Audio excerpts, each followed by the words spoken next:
তোমার মেয়ের খবরটা শুনলাম, খারাপ লাগলো।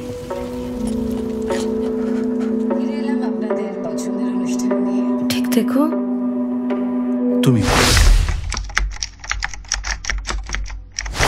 নমস্কার, আমি অমরেন্দ্র একটা নতুন ভিডিও নিয়ে চলে এসেছি আমার গ্রিন ডায়েরি চ্যানেলে। আজকে এমন একটা সিনেমা নিয়ে আলোচনা করব যেই সিনেমাটা দেখার পরে মস্তিষ্কের ভার যেরকম অনুভব করছি সেরকম অন্তরের তৃপ্তিও অনুভব করছি।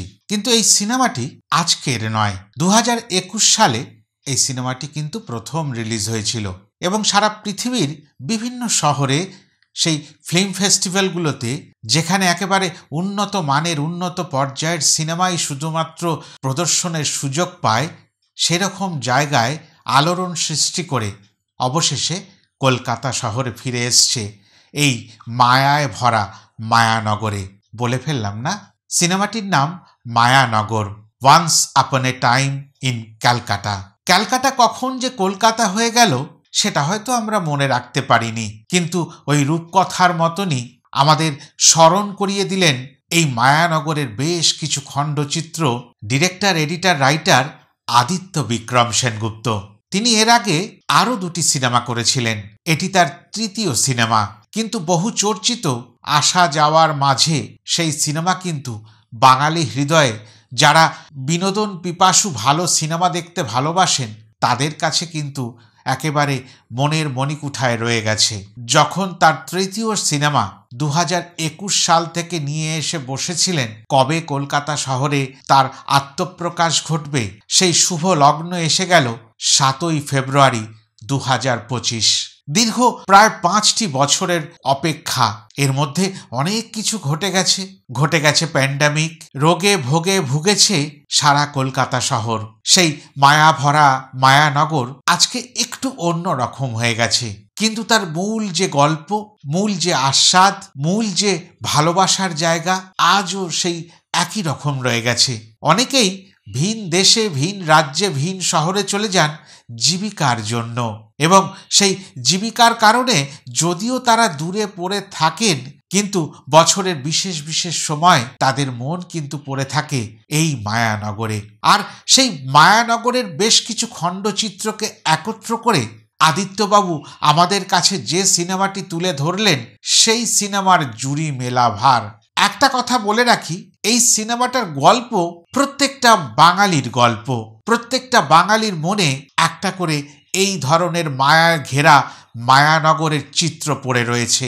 এবং সেই মায়ায় ঘেরা মায়ানগর সিনেমার মুখ্য চরিত্রে রয়েছেন শ্রীলেখা মিত্র, অনির্বাণ চক্রবর্তী, ব্রাত্য বসু, সত্যজিৎ সরকার, রয়েছেন অনির্বাণ ঘোষ, সায়ক রয়।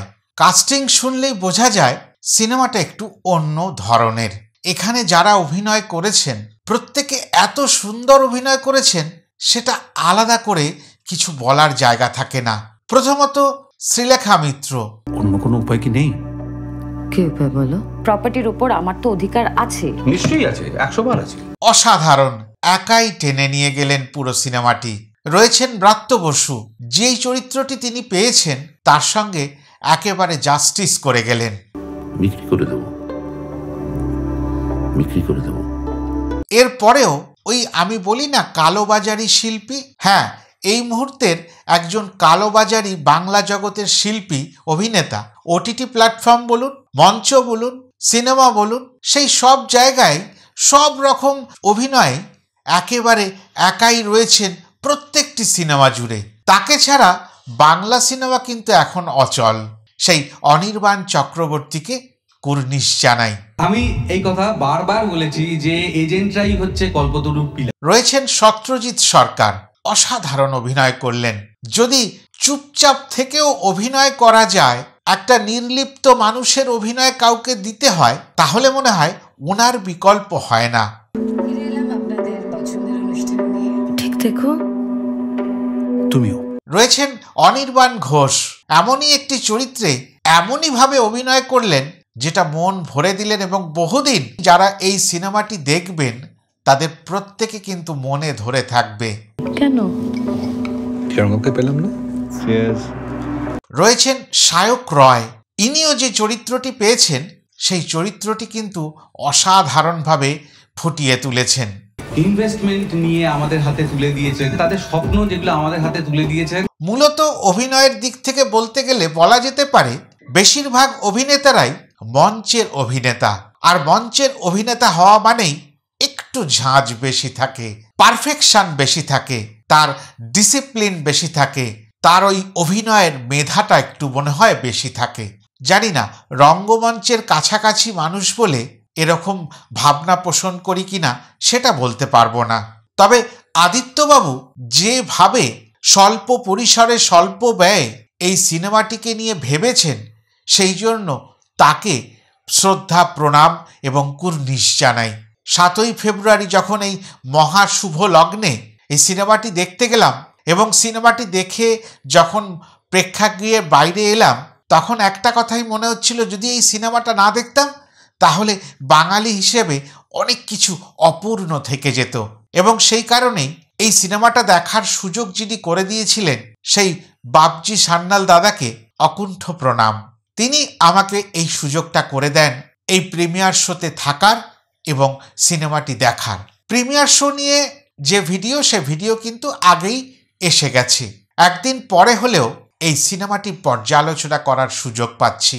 তবে অনেক কথার মধ্যে একটা কথা বলে রাখি, যারা বলেন বাংলা সিনেমা সেইভাবে একটা মাত্রা পায় না বা সেরকম হয় না, সেই মানুষদের একটা কথাই জানাবো যে নিশ্চয়ই করে এই সিনেমাটা দেখবেন যে হ্যাঁ, বাংলা সিনেমা পারে।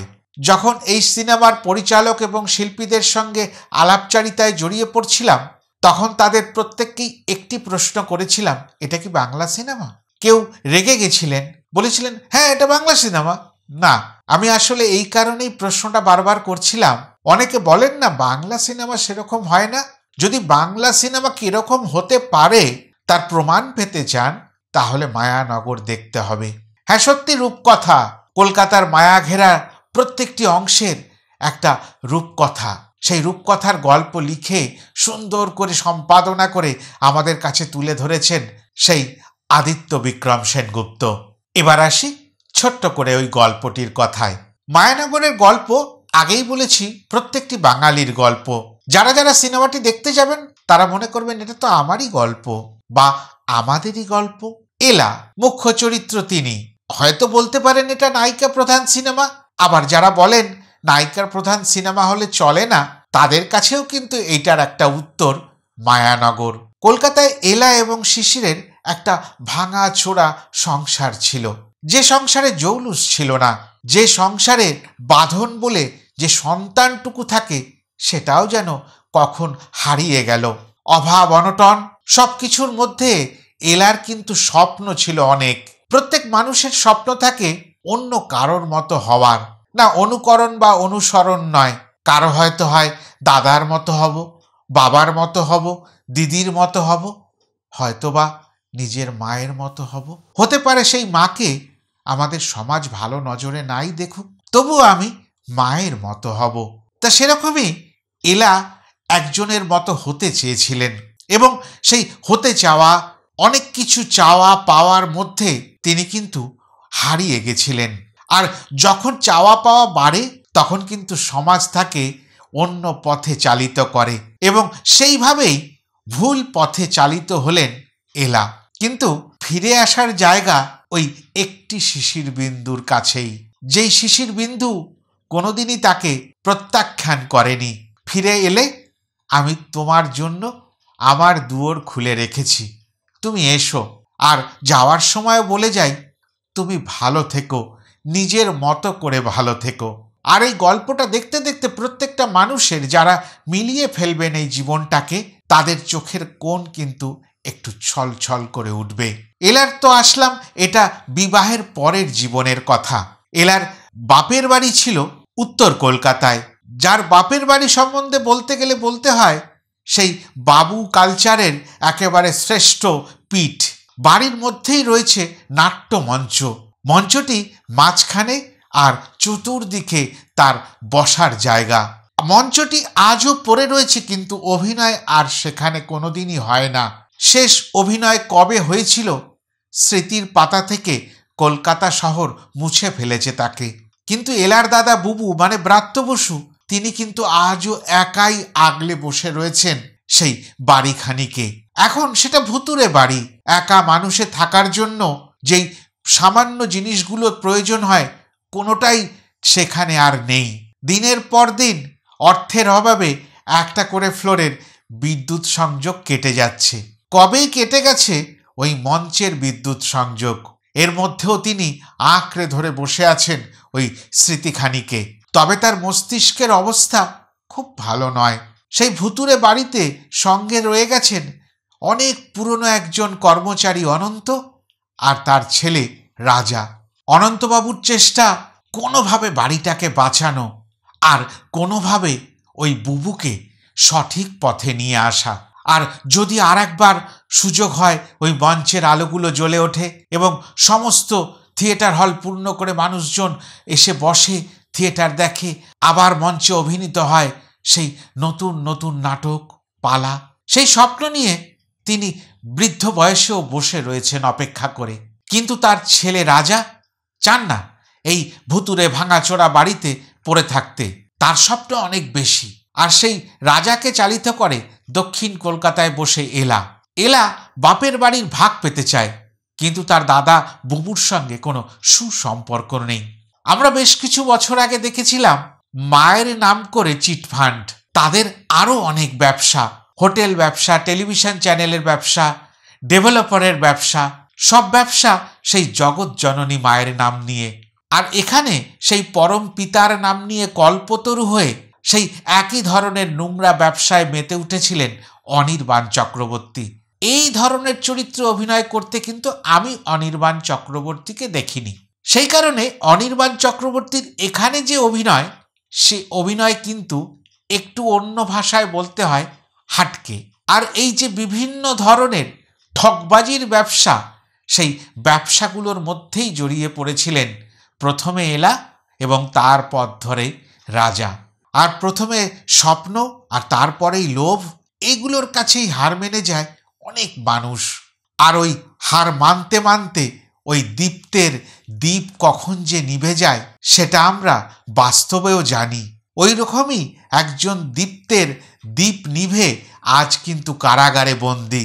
আর এই সিনেমাতেও আর একজন দীপ্ত কল্পতরুর মোহময় ব্যবসায় একেবারে মোহিত হয়ে পড়েছিলেন। ভুলে গেছিলেন প্রশাসন আছে এবং সবার উপরে কবিগুরু রবীন্দ্রনাথ ঠাকুর রয়েছেন। সৎ ইঞ্জিনিয়ার কখন অসৎ হয়ে গেলেন, আর তার তৈরি পথ কবিগুরুর ভার সহ্য করতে পারল না। আর এক লহমায় আকাশ যেন ভেঙে পড়ল ওই সমস্ত অন্ধকার জগতের ওপরে। সাথে সাথে অনেকের জীবন পরিবর্তন হয়ে গেল। লোভ আপাতত অস্তমিত। এটুকুই গল্প। অনেক কিছু হয়তো বলে ফেলা হলো মনে করছেন। আমি একটু আগুন লাগাবার কাজ করতে চাইলাম, যাতে এই গল্পটা শুনে আপনাদের মনে ইচ্ছা জাগে না একবার দেখি। খুব একটা বেশি প্রেক্ষাগৃহে কিন্তু এই সিনেমাটা রিলিজ পায়নি। যারা চেষ্টা করে ভালো সিনেমা দেখতে চান তারা কিন্তু নিশ্চয়ই করে ওই সিনেমাটি দেখবেন। আর বিশেষ কিছু বলার নেই, ভিডিওখানি এখানেই শেষ করব। শুধু একটাই কথা বলবো, যারা যারা এই ভিডিওখানি দেখলেন এবং শেষ সময় অবধি দেখলেন, লাইক, কমেন্ট এবং বিশেষ করে শেয়ার করে দেবেন। তাহলে অনেক মানুষ জানতে পারবে। যে কটা দিন চলবে এখানে কলকাতা শহরে বা পশ্চিমবঙ্গের বিভিন্ন জায়গায়, তারা দেখার সুযোগ পাবেন। আর যারা এখনও আমার চ্যানেলটিকে সাবস্ক্রাইব করেননি, দয়া করে সাবস্ক্রাইব করে নেবেন। নমস্কার।